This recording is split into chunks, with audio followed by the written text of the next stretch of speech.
Bien, ya estamos de regreso en Contracorriente y en los últimos días ha habido una filtración selectiva desde EFICOP o lo que queda de EFICOP a algunos programas dominicales, algunas unidades de investigación de algunos medios sobre el testimonio de una nueva candidata colaboradora eficaz que se le ha asignado con el número 031-2023. Y claro, contiene una denuncia muy fuerte. Es el presunto soborno a un congresista de la República, nada menos que de 1 millón de soles. ¿Para qué? Para que haga una ley con nombre propio, llamada la Ley del Atún. Además, para que a través de un cuñado suyo, que estaba infiltrado, puesto en el Ministerio de la Producción, en Produce, se elabore también un decreto supremo para beneficio de los empresarios atuneros. Precisamente un empresario pesquero, el señor Juan Ricardo Torres Cuba, ha sido nombrado, imputado como el supuesto financista de esta coima que se habría dado a través de la empresaria Sada Goray Chón. Thaís Casalino ha logrado tener el testimonio de este empresario y nos presenta la primera parte de esta investigación.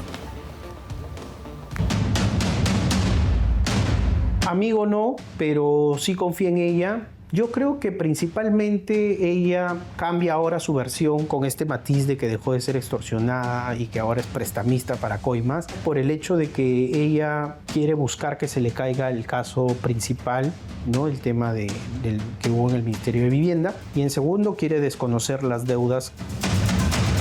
Juan Ricardo Torres Cubas dice que está dispuesto a defenderse con uñas y dientes, documentos y hasta videos de los nuevos dichos que el aspirante a colaboradora eficaz 031-2023, que todos dan por descontado sería Sada Goray Chón, ha expuesto en una extensa declaración que lo señala como el intermediario en el pago de una coima de más de 1 millón de soles al congresista Darwin Espinosa.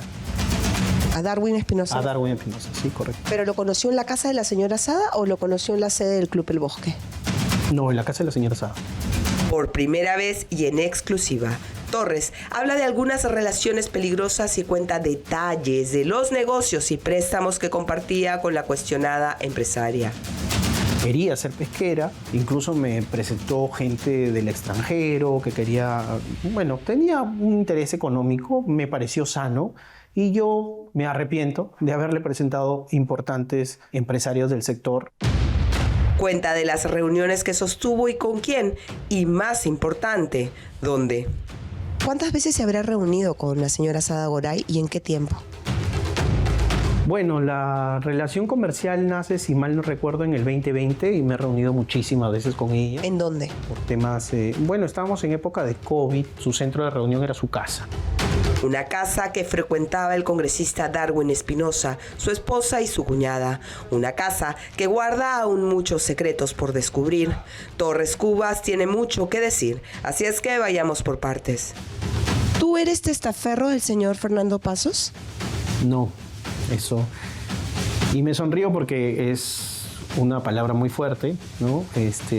Para nada soy testaferro del señor Fernando Pasos. Yo soy actualmente una persona independiente. Trabajé con él, sí, hasta el año 2015 y por allí lo he representado en algún otro tema puntual, ¿no? He sido gerente de una inmobiliaria de él.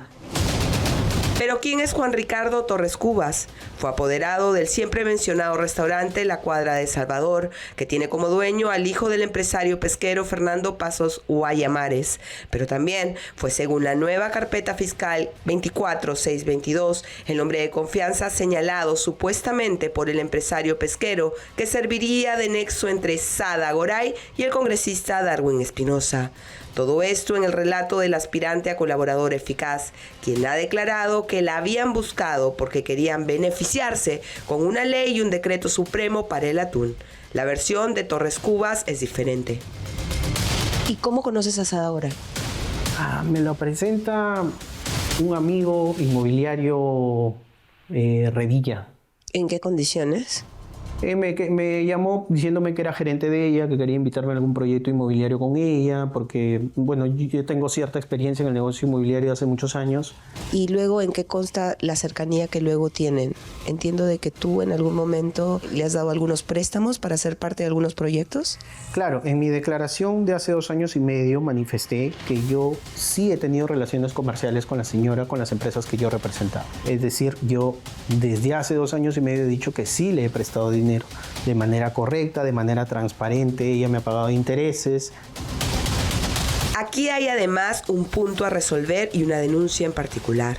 La primera vez que la dueña de Marca Group confesó haber pagado por corromper a diferentes autoridades en el gobierno de Pedro Castillo, le dijo al fiscal Cristian Niño de FICOP diferentes historias que no podían corroborarse.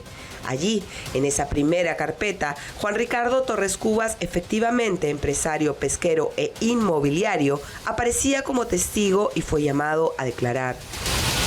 A mí en esa declaración me entrevistó el oficial, el capitán Martínez. Solo me hizo una pregunta puntual de si le di o no le di plata. Le dije que no y cerró la carpeta. Pero yo desde esa fecha, ya fuera de la carpeta de la declaración oficial, le dije que yo no tendría por qué pagar por algo que finalmente a mí no me beneficia.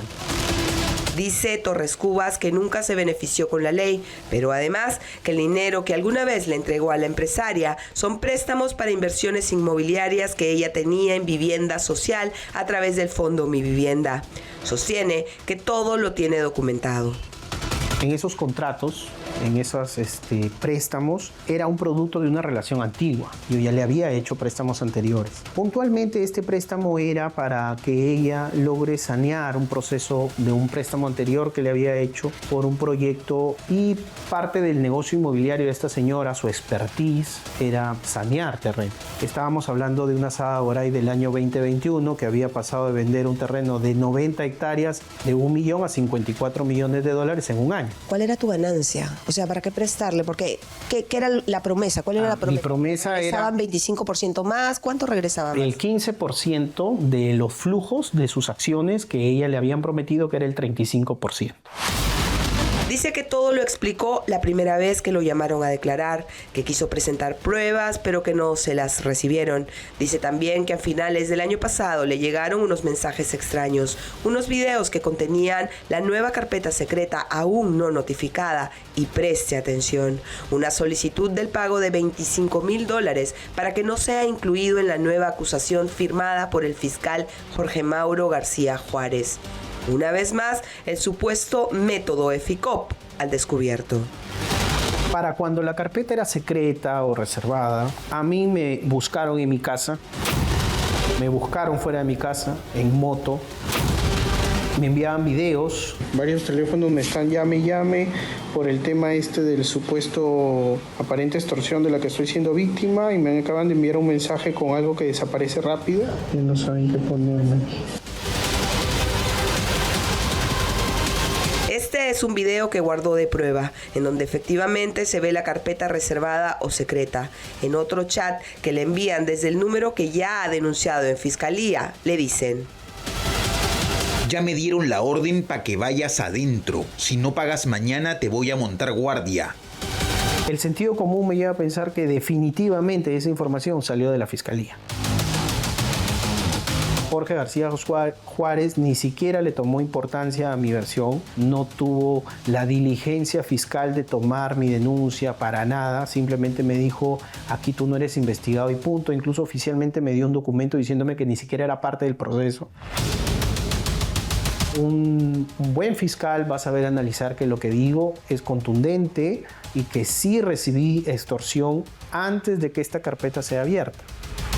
Pero este empresario, señalado por Sada Goray como el dueño del dinero que habría servido para la coima del congresista Darwin Espinosa, tiene mucho más por revelar. Esto será en una segunda entrega de este informe, aquí en Contracorriente. ¿Quiénes eran esos empresarios? Por respeto a ellos no puedo decir su nombre. Creo que en la carpeta incluso mencionan a uno de ellos. Sí, al señor Martínez, de Jaiduco. ¿Usted lo presentó? Ya para el 23 me manifestó sus intenciones de ser presidenta.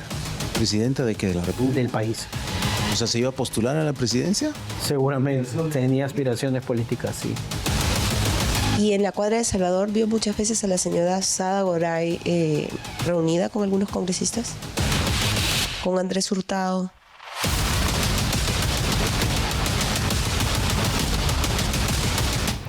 No se pueden perder mañana la segunda parte de esta investigación de Thaís Casalino, que por supuesto ha sido corroborada y hemos tomado la versión de este empresario Torres Cubas.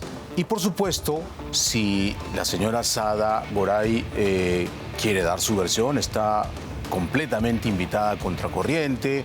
Sabemos que hace poco dio una declaración a un dominical del Canal 4, pero la invitación abierta.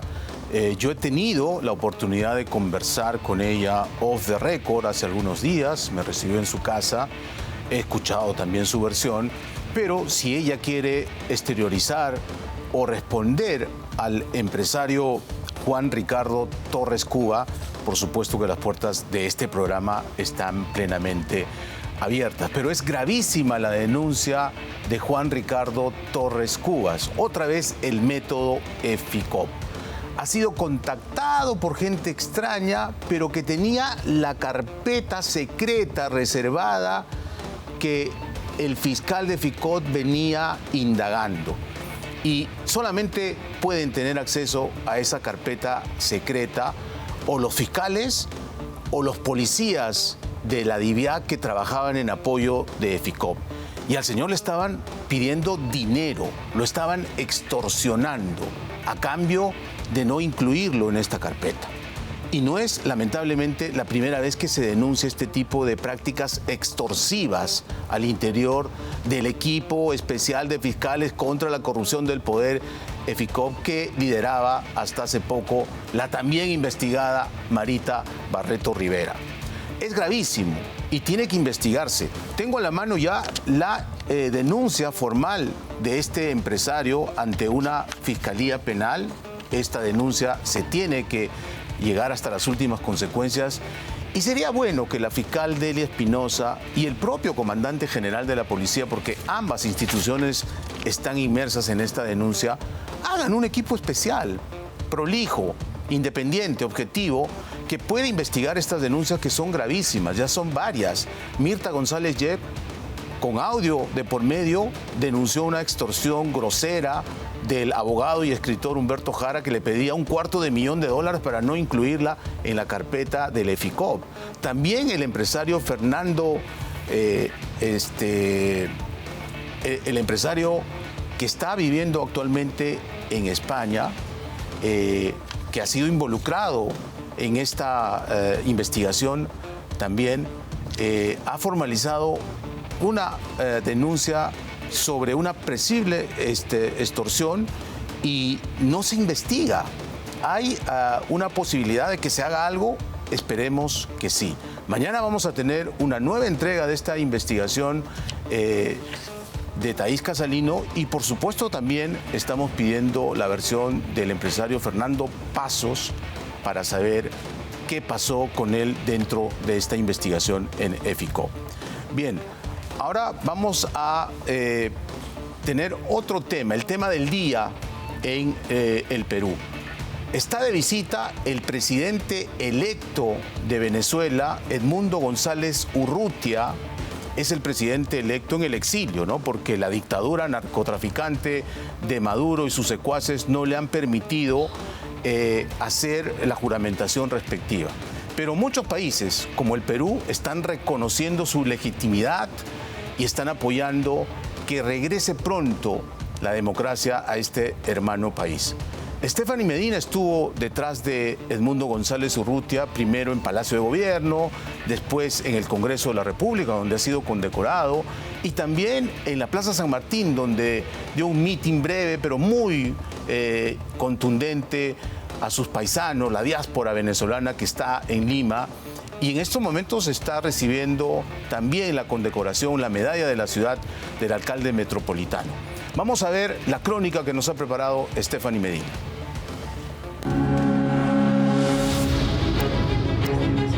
Hoy es un día más que importante para el Perú y para la población venezolana que reside en nuestro país. Luego de haber dejado hace más de 4 meses Venezuela con el dictador Nicolás Maduro tras su cabeza, Edmundo González Urrutia llega al Perú luego de visitar Ecuador y en búsqueda de respaldo de los países que han reconocido su triunfo en las elecciones de una presidencia que aún no puede asumir.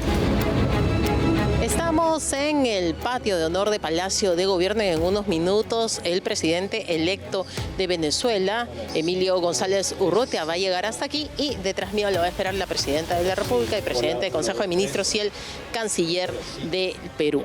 Luego van a pasar a una reunión a la sala embajadores y de ahí va a continuar sus actividades el presidente electo de Venezuela en su visita aquí en el Perú. Antes de recibir la Orden del Sol en grado de Gran Cruz y antes que llegaran las personalidades principales al Gran Salón Dorado de Palacio de Gobierno, el ambiente era distendido.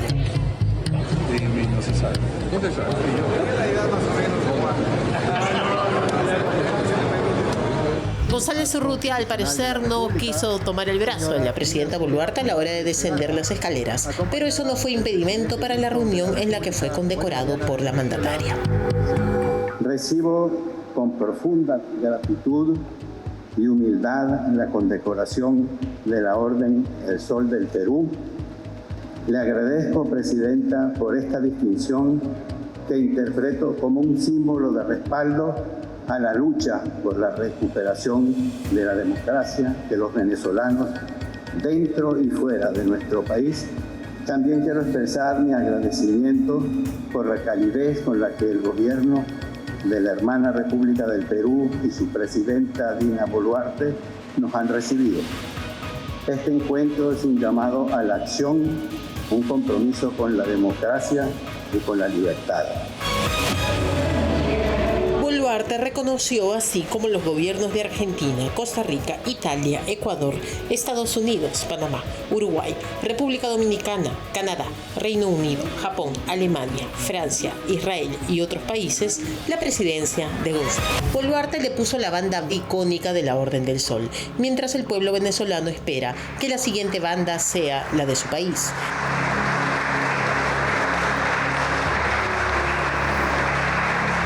Distinguido presidente de Venezuela, elegido democráticamente el 28 de julio del 2024, por la voluntad general del pueblo, doctor Edmundo González Urrutia. Reconocemos su elección como presidente legal y legítimo de Venezuela, refrendado en las urnas y en las actas publicadas por las fuerzas democráticas y patrióticas de Venezuela, que han dado cuenta al mundo de un triunfo por la voluntad soberana del bravo pueblo venezolano.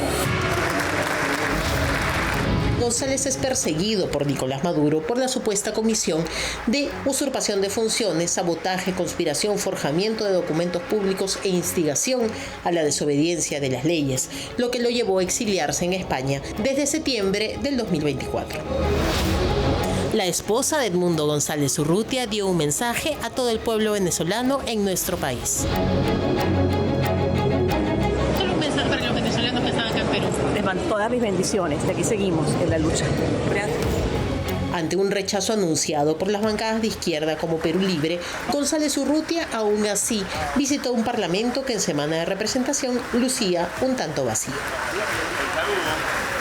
Sin la defensa inquebrantable de nuestras instituciones democráticas, no solo sería imposible cumplir con el resto de nuestras responsabilidades, sino que además traicionaríamos la esencia misma de nuestra labor como representantes del pueblo.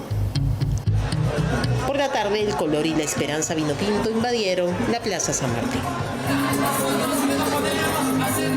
En el Perú hay exactamente 1.61 millones de venezolanos con residencia permanente que han depositado todas sus esperanzas en este profesor de 75 años. Para todos los venezolanos el presidente de Venezuela, la esperanza y la libertad que se viene para nuestro país. Él representa eso, ojo, en base con María Corina, que es nuestra guerrera. Todos los venezolanos que vivíamos acá en Perú nos sentíamos como que algo triste porque dentro de la primera gira no incluía Perú. Y que bueno, que en esta otra oportunidad haya pasado por Ecuador y también se haya tomado el tiempo de también visitar la diáspora venezolana aquí en Perú, la verdad que es súper genial. Y así, la gira del presidente venezolano en el exilio, Edmundo González, continuará por Latinoamérica sin fecha aún probable de retorno al país que espera gobernar. La ofensiva es extrema y lo que sucederá con más de 1 millón de venezolanos que residen en el Perú depende de las decisiones que tomará Edmundo González y si es posible enfrentar y acabar con el gobierno de Nicolás Maduro, que ya tiene 12 años en el poder, aún sin planes de retirarse.